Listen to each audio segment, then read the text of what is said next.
Thank you, everyone, for being here. And Glenn, we're thrilled that you're here. I've been a big admirer of yours for many years, and since I've come to the Fed, I've gotten to know you much better and spent more time together, and we're honored to have you here tonight. Thanks. It's a pleasure to be here. This is by our count, this is our 27th Global Perspectives, some in Dallas, some in Houston, some in San Antonio, and in Austin. And we've got a full calendar for the next year and a half or so. And really, Mark Wynn, I'll just say, has been the mastermind of this program. This has been a great thing for the Dallas Fed. So congratulations, Mark, and others.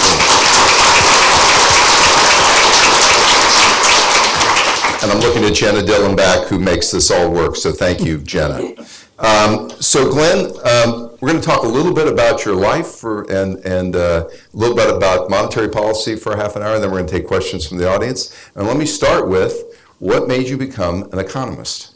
Well, it's actually an interesting question. I was an engineer, as his introduction described, an electrical engineer, but for those of you who remember people studying engineering at my age, that meant studying computer programming on punch cards, so I'm not tendering myself as a currently qualified electrical engineer. I loved the problem-solving aspect of engineering. I liked the idea of dynamic programming and optimal control, but I was really interested in people. And I went to college in the mid to late 1970s, and I was really enamored of Alan Greenspan. And I told Alan many years later that he's one of the reasons I became an economist. I thought I could take what I learned as an engineer in economics. When I went to grad school, I didn't know much economics, but I knew math, and it turns out that was more important anyway in grad school. So that's how I got there, kind of a long and winding road from engineering. So the world was spared one mediocre electrical engineer and got maybe an okay economist instead. And what was your area of research focus? My beginning research in economics was in monetary economics and in public economics, which is economics of tax and budget. My teacher was Marty Feldstein, who's sadly passed away recently, a great legend as a teacher as well as an economist. So I was very captivated by how public policies influenced individual behavior, whether it was households or business people, and I saw them as tools for understanding how we could improve economic outcomes and why certain policies had backfired. So that's what brought me there. And did you always think, in addition to being a professor, that someday you'd want to serve in the government?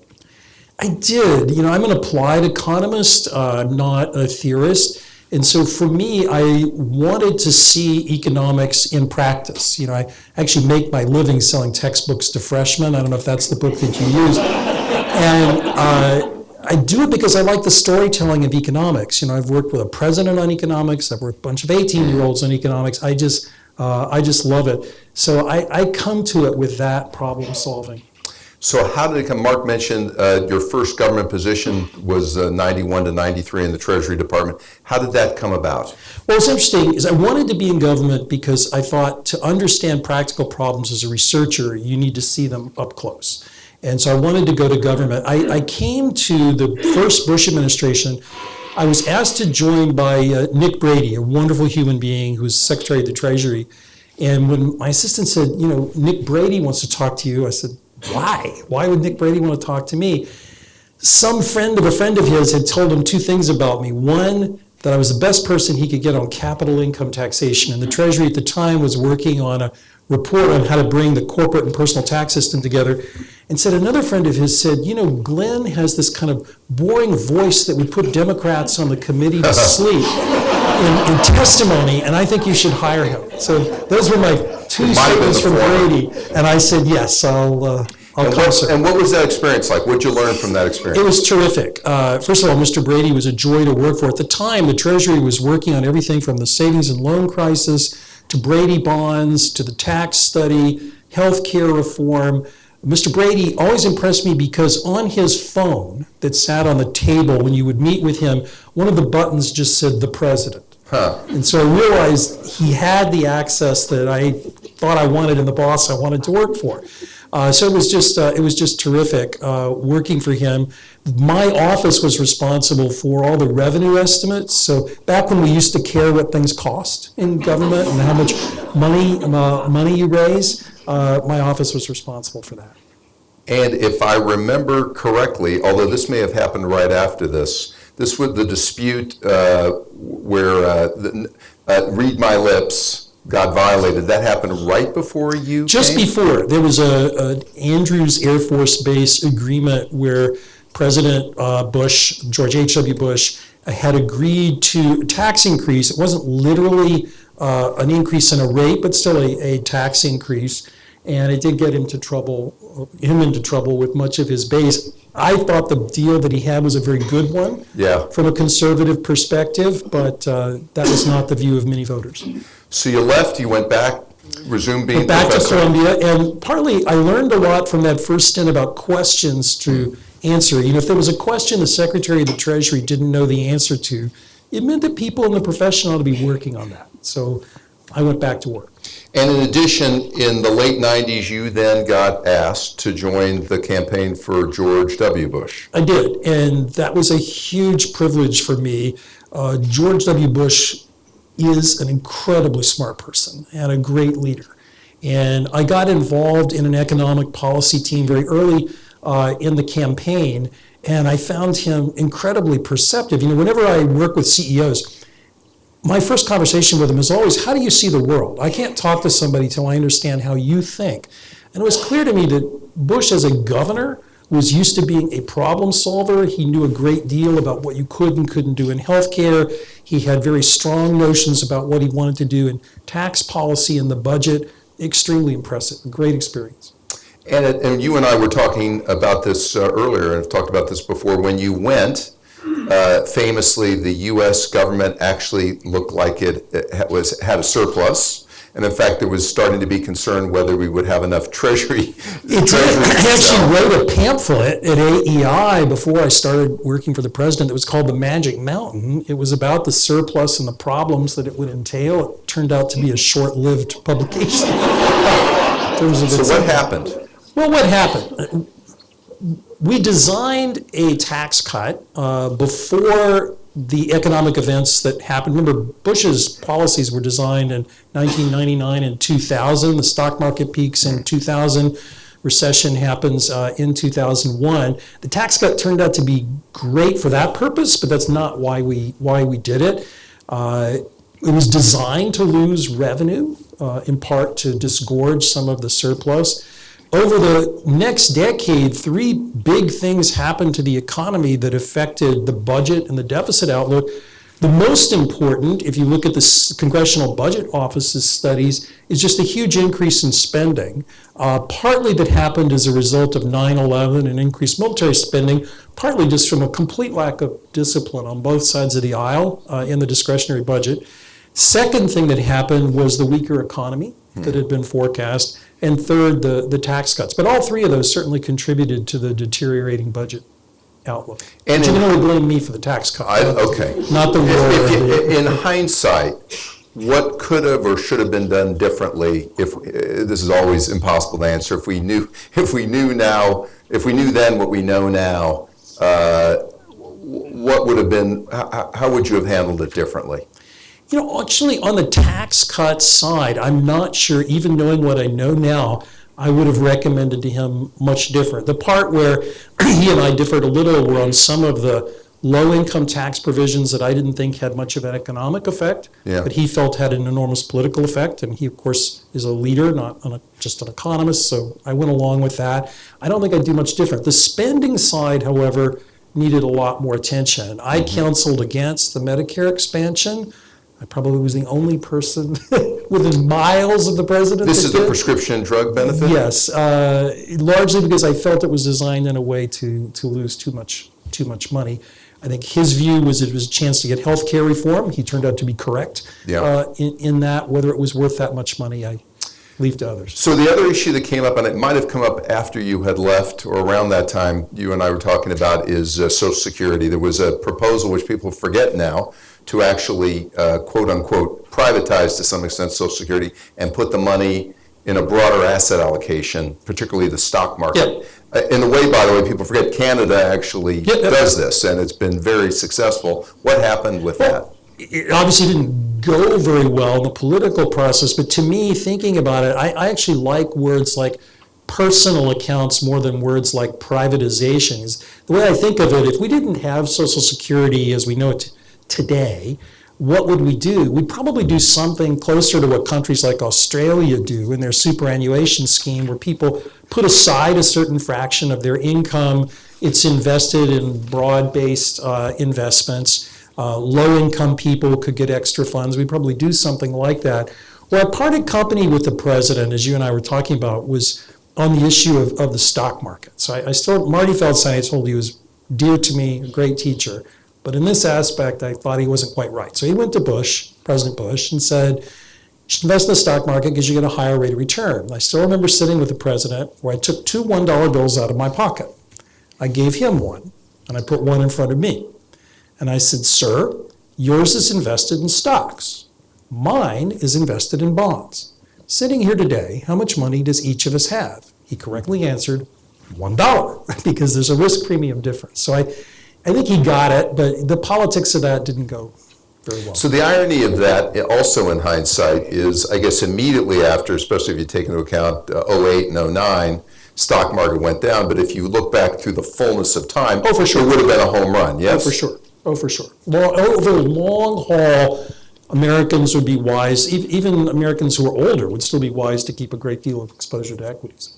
So the one other policy proposal, which we also, some people forget, Bush was a major proponent in those years of immigration reform. Completely, and wisely so. Yes, and so why don't you talk about that a little bit? And we do a lot on that here at the Dallas Fed, and we talk about it a lot, how it's critical to the future of the country. Immigration is essential to America's future. One reason that we have done so much better in the recent past compared to many of our industrial economy peers has been our openness to capital, our openness to goods, our openness to ideas, and our openness to people.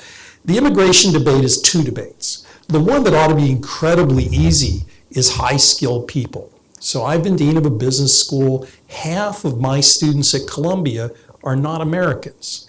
And I would love to see all of them work in my country. Not because I'm a saint, it's because I'm selfish. I want the smartest people in the world to work here. I think anybody who gets higher education in the country, maybe not the lawyers, apologies if any lawyers, but certainly for business people. For the lawyers, he didn't really mean that. Engineers, doctors, this strikes me as a no-brainer. Where there's more of a debate is on low-skilled immigration, right. And President Bush worked on that, and it strikes me that the balance is, if we're worried about the effects on low-skilled Americans of low-skilled immigration, we need to do more to help them, which is about education, it's about training. So I think immigration remains a vexing issue. Unfortunately, it's so politicized right now, but we're not going to be the great country everybody in this room wants. Unless we get this right, we need somebody like President Bush's logic back. Yep. So let's talk. So you left the administration and went back to being a professor, and then very soon thereafter became dean of Columbia Business School and have been dean up until very recently. So what was it like to be dean of a business school? It's very interesting. I wasn't sure why the trustees wanted me to do it. I was an economist, I wasn't a business person, but I think they felt this was a moment in business education, and I really liked it. Being an academic administrator is a fundamentally unnatural act. Looking at Margaret when I say that. And I'll tell you why. So people like me are trained in solo sports. I'm trained to be the best researcher I can be, the best teacher I can be. Now all of a sudden, I'm leading a large institution with lots of men and women asking me what's next, and lots of young men and women sitting in chairs asking me what next. And I think it's a great experience. I did it for two reasons. One, I think business is noble. There's not a graduation speech where I didn't remind students of that. They're not here to make money, although I hope they do. I hope they give back to Columbia. But they are going to change the world, and I think that's super important. The second reason was I thought business schools had missed a step in bringing theory and practice together. Some business schools are incredibly good at practice, but aren't really pushing knowledge very far. Others are great at pushing knowledge very far, but no connection in the world. I thought the right place to be was in the middle, and I thought Columbia had a unique shot there because we're in New York. And so we have access to the greatest business city in the world to bring to students every day. So that's why I did it. I enjoyed almost all of it. There's some faculty meetings, probably I didn't, but mostly I enjoyed it. So I learned this after 10 years at Harvard. What's the biggest challenge in managing faculty? Oh. People don't realize that's a little harder than they might think. It's so funny. And my board chairs have been Henry Kravis, who's a private equity executive, and James Gorman, who runs Morgan Stanley. So every time I would complain about challenges I had, they said, just fire these people. Do you not have the spine as a leader? And I said, well, maybe at Morgan Stanley and KKR you can do that, but not at Columbia. So I learned very quickly two things. One, to cajole. They can get you fired, though. Well, no, I was once asked in Washington, why do you do so well? And I said, you don't understand. I come from a world where you have to persuade and not order, and it actually is a skill. And so it actually is important. The other is academic administrators don't have much control, but you do control the budget. And so if you control the budget, you can shape incentives. So by and large, we got along really well. So let's turn to current issues, and we're sitting here at the Fed, so I might as well ask you, what's your biggest critique of the Fed? I always like to hear criticism because it helps us learn and do better. What are some of the things the Fed maybe has done wrong that we ought to learn from and we need to do better? Well, first, the Fed is certainly in an unenviable position at the moment. I say the obvious. The president's conduct toward the Fed is not helpful. It's not helpful to the president, it's not helpful to the Fed, and it's not helpful to the economy. From the Fed's own perspective, I think there are a couple of things with which I might take issue, and they really relate to communication about long-term strategy. So two things I would put out there. One is, what's the inflation objective for the Fed, and the other on the balance sheet. So for inflation objective, I think what the Fed means to say is, over some reasonable period of time, which you all will define, we should have a 2%-ish inflation rate measured the way we, the Fed, like to measure it, which is the personal consumption expenditures deflator. That requires communicating to the public that you're willing to let it run hot over some period to balance periods in which it's run cold, and explaining that, I think, would have a big effect.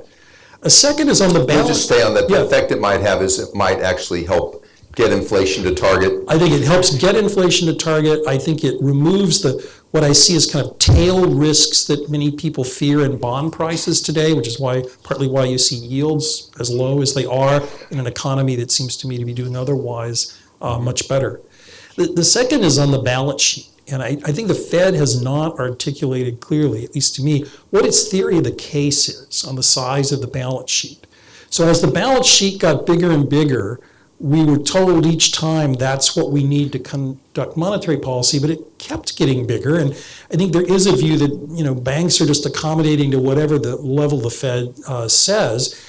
I think the repurchase agreement issue that happened recently that everyone read about has caused the Fed, I'm sure, internally to think about this. Yeah. As an economist, the answer seems to me something like a standby facility for markets more than just changing the reserves. But I think Jay and colleagues, yourself, explaining to the public clearly more about those two things would help. Whether it helps you with the president, I can't say, but in terms of communicating to financial markets, I think it would help a lot. So when we talk about the economy today, we're struck decelerating global growth, weak manufacturing, weak business investment. Probably three of those things have a lot to do with trade uncertainty.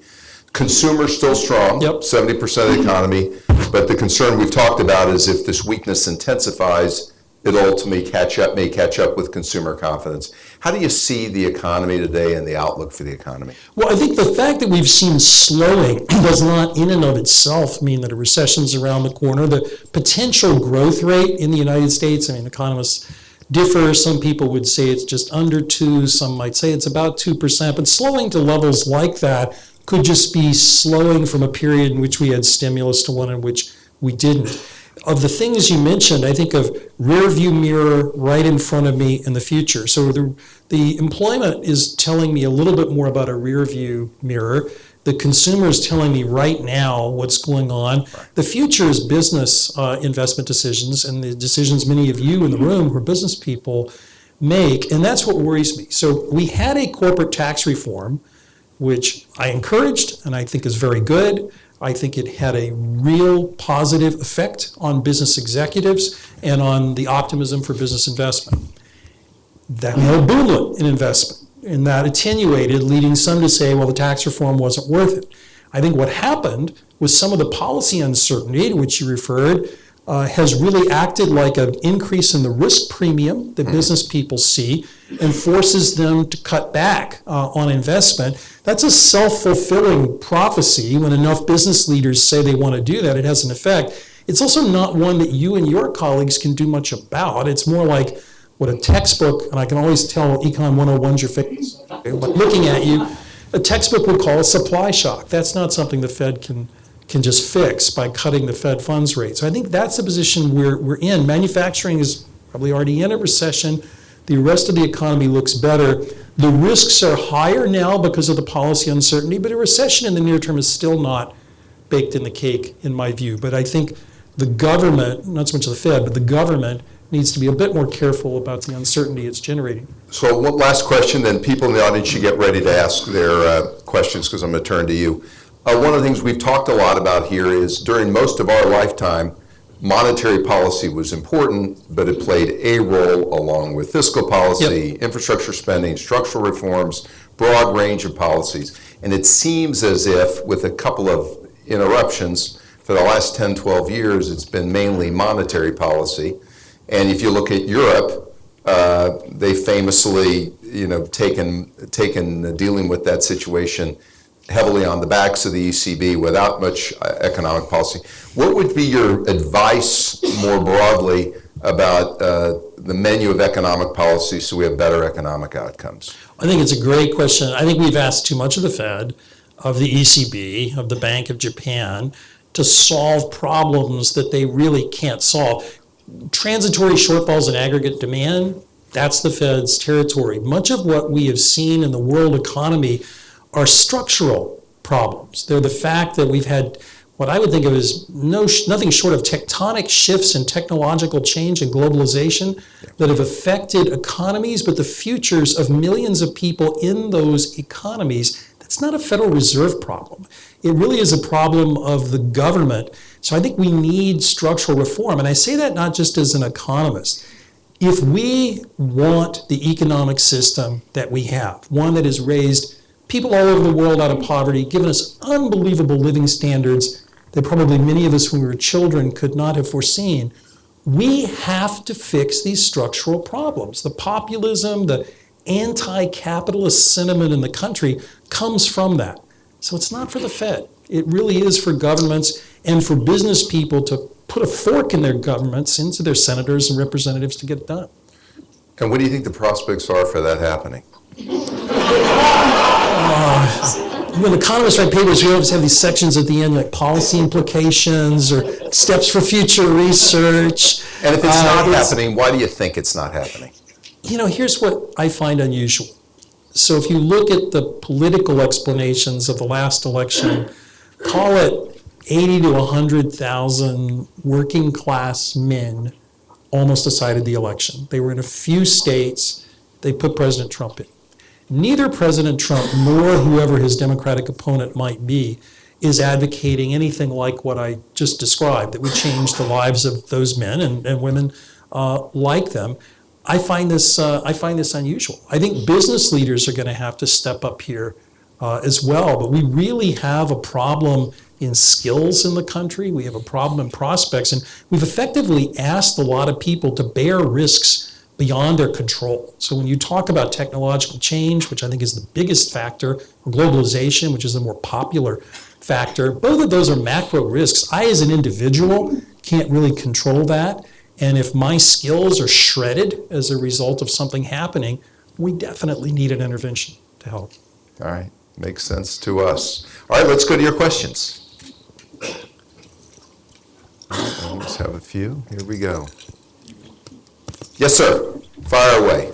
All right, Dr. Hubbard, thanks for coming here this evening. I didn't get a chance to read your work on the healthcare book or textbook that you put together, but just wanted to hear your thoughts on what you think of the policies that have been put out there in the political spectrum right now on the healthcare side, and what you think might be most successful in that. Well, it's a great question. Healthcare is a little more than a sixth of the American economy. And we're told that it's one where market forces can't work. because there's asymmetric information and other things. And I say to myself, well, wait a minute, isn't there asymmetric information in finance and a lot of professional services? And we don't think we have the government running those sectors. So what's going on here? It turns out a lot of what's going on in healthcare is an inability to keep costs down. So we have this focus in the country on access and demand without asking ourselves, why are costs so high? And John Cogan and Dan Kessler and I wrote this book, Healthy, Wealthy, and Wise. We argued that a lot of that is third-party pay systems, the fact that what we call insurance in the United States is essentially subsidized prepaid healthcare. Insurance to an economist means catastrophic events. It doesn't mean prepaid healthcare. So what could you do? The puckish way I would put it is Medicare for none. And by that, what I mean is there ought to be nothing special about being old or poor. Everybody could get a voucher for catastrophic healthcare. Universal catastrophic. This has been a Republican idea since the 1980s, not unique to me, that would be financed by taxation. For middle and upper income people, like people in this room, you would have health savings accounts. Other vehicles would help you meet high deductibles for that. That would be true whether you're an older person, a younger person. If you're poor, what's currently the Medicaid program would help you do that. We could really get at and solve a lot of these problems. Unfortunately, but you would allow the catastrophe voucher would be what everyone would get. It's just how do you deal with the gap? How do you deal with the gaps? And I think that that's really a big answer, along with a lot of in-the-weeds regulation issues across state lines and the conveyance of private health insurance. So I think there's much that we can do. Unfortunately, we're told we have to choose between Medicare for all or the kludgy system we have. That's not really a very good choice for most Americans. Yes, please. So just want to say thanks to Dr. Hubbard, one of the first economics textbooks I ever read. Appreciate that. Bless you. Hopefully you bought it. Just your thoughts on MMT. Oh, gosh. Modern monetary theory, for those in the audience who don't know MMT. So modern monetary theory starts with what is a reasonable proposition, which is what you call the Federal Reserve and what you call the government, the Treasury, it's all the taxpayer. Right? So the fact that we say the Fed is independent, it's still fundamentally one balance sheet. The money that Rob and his colleagues earn, they don't like spend on nicer carpet for the Fed banks, they give it to the Treasury. So this is really all the Treasury. And so the view is, why not have a big government expansion? The Federal Reserve would simply buy the bonds, and we don't have the conventional worries about interest rates and deficits that most economists have had. There's probably some fiscal space for doing a little bit of that if you meant an infrastructure program or something like that. But the notion that you could do massive government spending expansion forever, have the Fed buy all the bonds, and no inflation, I don't buy. And by the way, in the MMT logic, if inflation happens, the Congress will stop it. I look at that and go, what? When was the last time the Congress took the punch bowl away when the party was hot? So I call myself a skeptic. For my sins, I had to sit between Stephanie Kelton, who's the advocate of MMT, and Abigail Disney, the heiress who hates fellow rich people. That was a painful MMT discussion. Let me ask you, on that point, one of the other discussions we have a lot here, a lot of what's going on in a lot of these discussions assume the dollar will always be the world's reserve currency. What are the risks that over the next 25 to pick longer that's going to change? I think over a reasonable horizon, the dollar is the reserve currency. Remember, to be the reserve currency, you don't have to be absolutely good. You have to be relatively good. And the dollar is better than anything else that I see. Having said that, you still earn that right fundamentally over a very long period of time. And if we start playing fast and loose with our monetary standard, we're going to ultimately lose that. What worries me, and maybe it was a subtext for your question, is that in this election campaign we're going to have, and what I'm about to say is true of both sides, I'm not picking a side here, is that we're not talking about the budget at all. Nobody thinks it's unusual that we're running $1 trillion deficit with an unemployment rate of 3.5%, and we have policy proposals for trillions of dollars of extra borrowing over the next years, and nobody's batting an eyelash. You already answered two of my questions, the Okay. MMT and the dollar reserve currency, but I guess to tie all that up, So how long do you think, no, so pretty much the price of gold, do you think that has an effect, or is it a precursor of the underlying weakness of the US dollar in the future? With the price of gold rising up to over 1,500, do you think that's I a don't measurement against how weak the dollar is?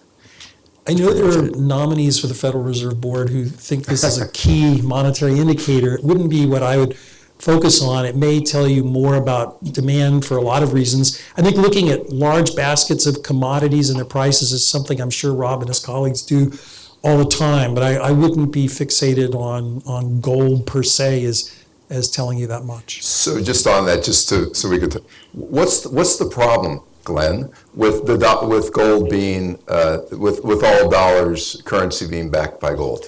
Well, The gold standard, return to the gold standard. The problem is, of course, the gold standard isn't a pie in the sky idea. We tried it, right? We've done it, so we can actually look back and see what happened. Yeah. And our episodes of using the gold standard historically had some halcyon periods, but ending in a great deal of pain. We know, for example, in the Depression, the countries that left gold the fastest, the UK in 1931 and America in 1933, are the ones that recovered ahead of countries that stayed on the gold standard. The gold standard has played a prominent role in our history. You know, the debates in the 1890s between silver and gold and all of those, inflation versus deflation is a big deal. But I think anybody who says the gold standard is natural forgets the process of adjustment under the gold standard. Okay, interesting. Yeah, please. I think you might have had an interesting view of the drama that played out when one of the government agencies that was designed to regulate financial institutions that deal in insured deposits tried to extend that into the insurance contract industry. Can you comment on that experience? And given that one of the major political figures that we see on television today was instrumental in designing that agency, do you have any concerns about what future regulatory scenario might look like? Well, it's a great question. I have written a lot about the history of deposit insurance. It turns out part of the origin of deposit insurance schemes at the state level and ultimately in the federal level in the U.S. was more because we once had lots of small banks who found it difficult to compete with large banks because large banks can diversify. This was when we had branching restrictions. You're limited by your market size. So large banks had an advantage. Small banks wanted to one-up that by getting deposit insurance. So the political economy of deposit insurance isn't always about protecting the little guy. It was about protecting the little banker, as it were. I'm skeptical of extending deposit insurance guarantees broadly. I was skeptical of the intervention in the money funds industry, skeptical of going any further. The Federal Reserve is a lender of last resort and can and should act in a crisis, but deposit insurance papers over everything. One thing that I worry about is the amount of debt in the country today that's effectively guaranteed by the federal government. If you look at deposit insurance guarantees, if you look at guarantees from Fannie and Freddie and other agencies, we've got a lot already on the taxpayers' balance sheets. Yes, sir. Hello. What major economic factors do you think will contribute to economic stability in the next 50 years, and what role will climate change play in economic stability over the next 50 years? Great pair of questions. I'll start with climate change. So I'm probably one of the many economists, maybe one of the few conservative economists that believes we've got to act on climate change. So for years, I tried to persuade President Bush to do this. I failed. I have argued that we need to have a well-designed carbon tax. I think business people will innovate, but business people respond to relative prices, not the chimera of ideas. So I think climate change is important.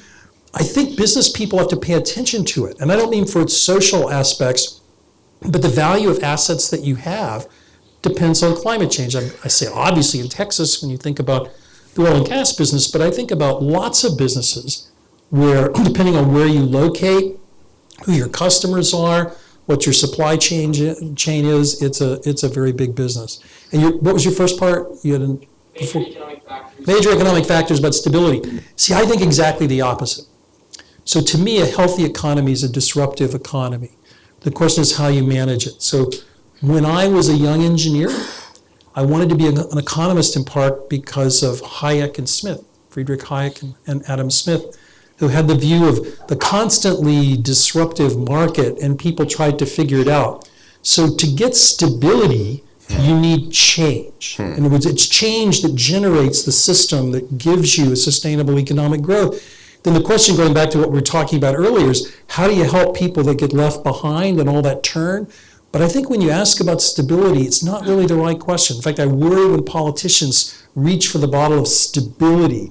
A stable, slow growth, sclerotic economy, that's not what I want for my kids. I mean, I want a very dynamic, disruptive economy. I just don't want people left behind. So I guess just related, so business dynamism, something we track here a lot at the Fed, that's new businesses. It's falling. And then businesses dying, and it's falling. What do you make of that? Well, there are lots of factors. My colleague Ned Phelps at Columbia, who's a Nobel Prize winner in economics, has really put his finger on this as a central issue, both in economic performance and, frankly, in satisfaction and happiness of people. Part of it's demography. Older people are less likely to start new things than younger people, but I worry that part of it is regulations, market structure, dare I say it, monopoly power in some segments of the economy that are discouraging innovation. Okay, please. What kinds of infrastructure improvements would you prioritize to help with the skill gap? I think we need to think about the supply side of infrastructure. So some of us were talking at drinks out there about plans that many educators and political leaders have for free or low-cost tuition, demand-side subsidies for going to college. And I'm not here to deny the benefits of helping people go to college. I think it's important. But if you talk to people who are running the kind of institutions that matter for your question, they would be people running community colleges and technical institutions. They don't have the resources to meet the demands they have. And so I think that Got a few of them here tonight. Okay, well, who are nodding. Okay, well, I had a proposal I wrote for the Aspen Institute on a new moral act, Lincoln's Land Grant College Act, for community colleges. Happy to talk to anybody about that. But I think community colleges are the foot soldiers of that kind of training and need help. So if we're serious, we ought to talk a little bit less about free college and a little bit more about these supply side factors. Lincoln realized that the reason for the land grant colleges is there just weren't the supply of institutions to help young working men in those days, men and women today, go to college. So let me ask you one question, and we're going to take one right over here. So the Business Roundtable, very famously recently expanded, I guess, the number of constituencies and made clear that it's not just about the shareholders. My own 2 cents is I think they just affirmed the way many businesses are already acting, maybe more than was made of it than should have been. What did you make of it? Well, it's interesting. I think in part I agree with what you said, which is any successful business leader I know thinks a lot about his or her corporate purpose, thinks about the mission of the company in society, and thinks about the long term of that business. There's a tension in corporate America between some short-term investors or activists versus long-term investors in a firm. That's a real thing. The notion, though, more broadly of caring about different groups, I'm a little more skeptical. So Milton Friedman famously wrote a piece in the New York Times, I think about 1970, that the business of business is business, and that's what business ought to do. When I speak to MBAs about it, I gently push back and I say, well, it depends. If the trade-off for using money within the company is more efficient than the trade-off the shareholder faces, there may be an argument for corporate action, but that's relatively narrow.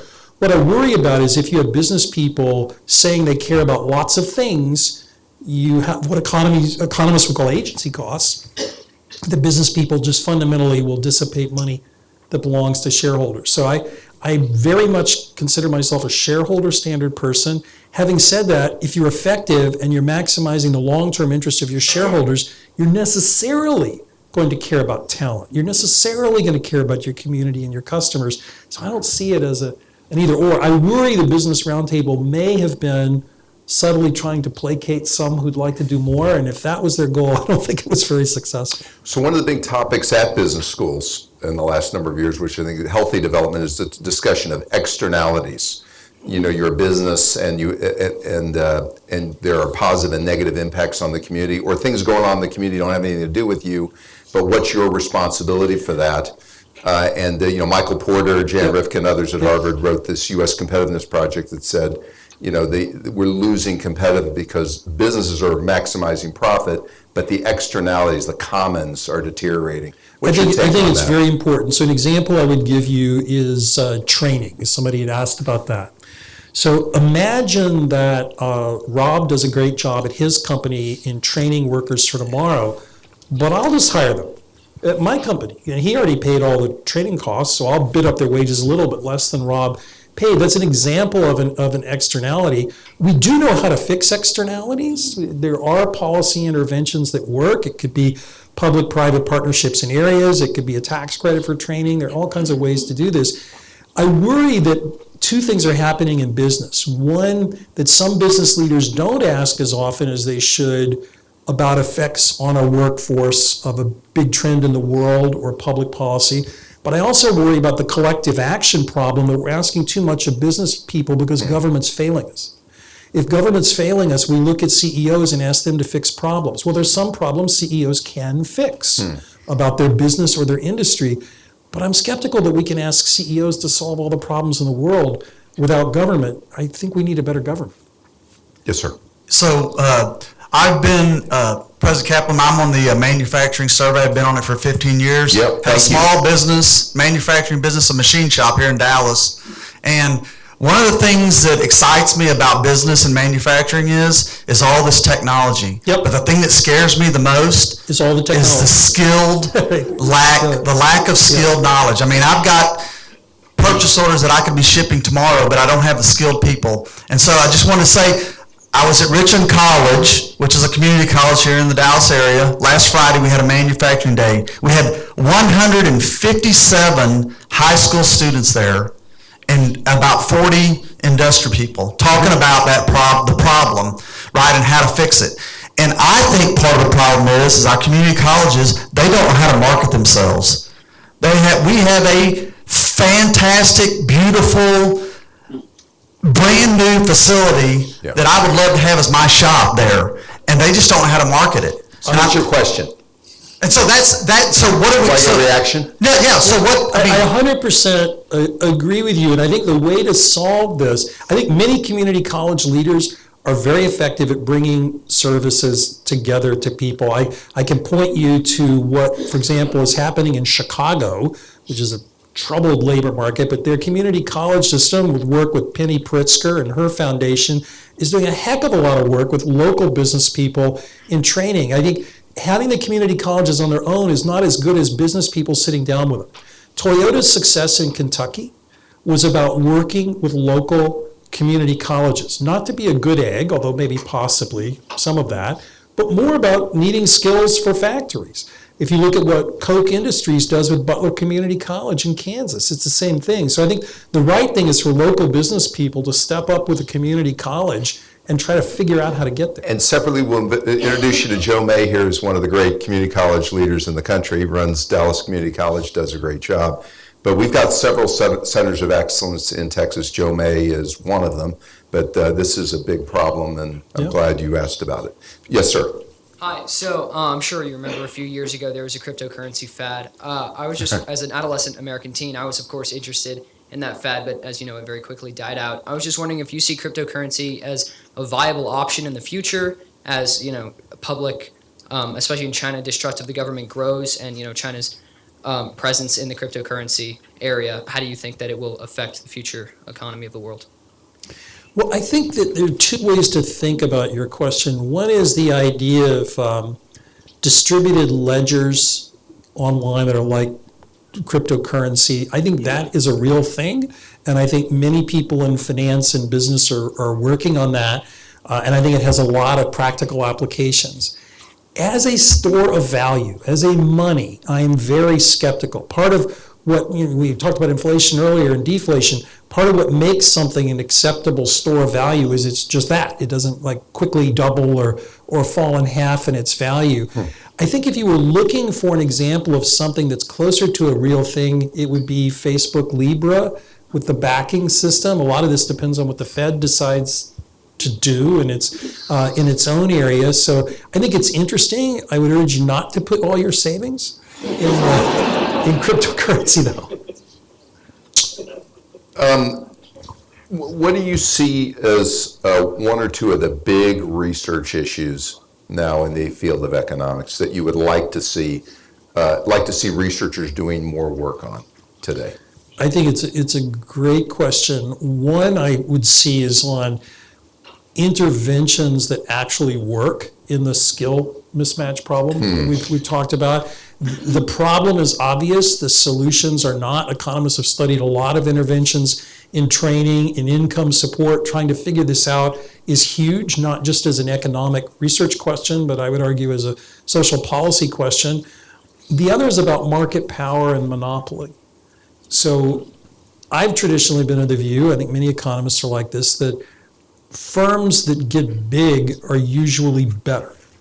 And so years ago, there used to be this argument that high price cost margins in concentrated industries were indicative of monopoly. Sam Peltzman at the University of Chicago and I said, no, it's the other way around, that more efficient firms are more profitable and get larger market share, and the problem goes away. And frankly, many of the firms we think of as monopolies or investigated monopolies in the past, like IBM or AT&T or Microsoft, I don't think you're so worried about them today as taking over the world.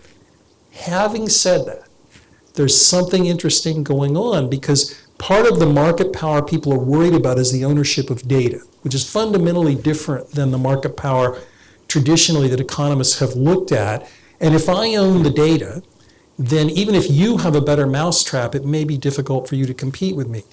Now, the reason I say it's interesting for research is I think the notion that you need, quote, antitrust is just too loose to say. Traditional antitrust doesn't really deal with that problem. And so I think about how do you give people property rights to their own data? Are there ways to fix this? But I think it's an interesting question. And the government investigations that are being launched, basically, a lot of them to get at these issues. But I think they're all going to lose, because the traditional antitrust standards focus on price and output, and I don't see a case against Facebook or Google on those terms. I think the more interesting question is about the ownership of data and whether individuals, whether it's Amazon, Facebook, Google, whether individuals are getting a fair shake. But that's broader than an antitrust inquiry. Your MBA classes, and you've got undergraduates at Columbia and MBAs, and you teach executives.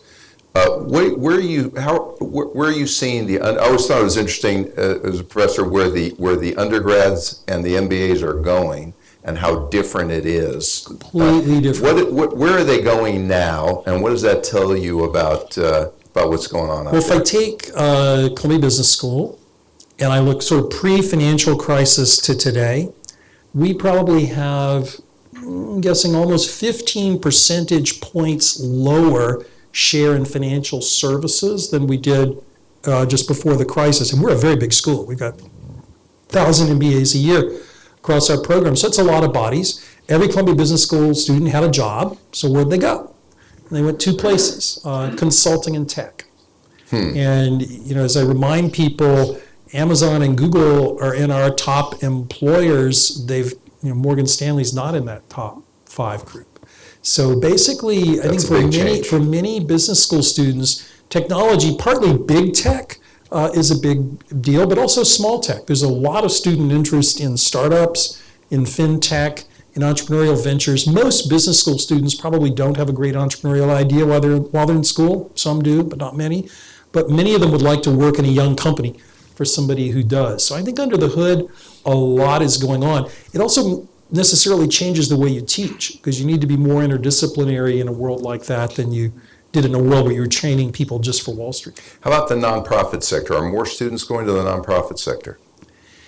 More students are taking classes related to the not-for-profit sector, but I don't think any more go there right after than before. I think most students take the classes for 2 reasons. One is context of a business leader, and the other is they think at some point in their life, maybe they'll want to segue into that, or they might be a board member of a not-for-profit. So we've got a pretty diverse group here, but they have a couple things in common. One of them is I think people are interested in the economy. They're interested in the public. We have I'd see at least one former mayor here. We have a number of educators. We have a number of business leaders also very actively involved in the community, most everyone here. And they want to make a difference in the world. From where you're sitting, what advice would you give to folks in this audience about one or two things they could do to try to make this a better country and make a positive difference in the world? Boy, that's a big question. I think for most business people especially, some of the best things you do are what you do every day. When I told you I tell students business is noble, I mean that. You don't become special just by doing good or giving back. Having said that, there is one big ask I would have of everybody, including myself. Our economic system is under fundamental threat because we have not dealt with the pain that many people have been left behind. Each of us has a special responsibility, because everybody in this room is successful, to get at that, to remind our representatives, to remind our senators, to remind the president, to remind the Business Roundtable, the Federal Reserve, and other institutions that count that this is a problem. It is a solvable problem, but it's not going to be solvable if we don't notice it. If we don't do that, I'm afraid we wake up one day to consequences nobody in this room wants. So I would urge that as job one, along with just doing the right thing in business every day. Glenn, thank you for being here, and thank you for My your pleasure. leadership.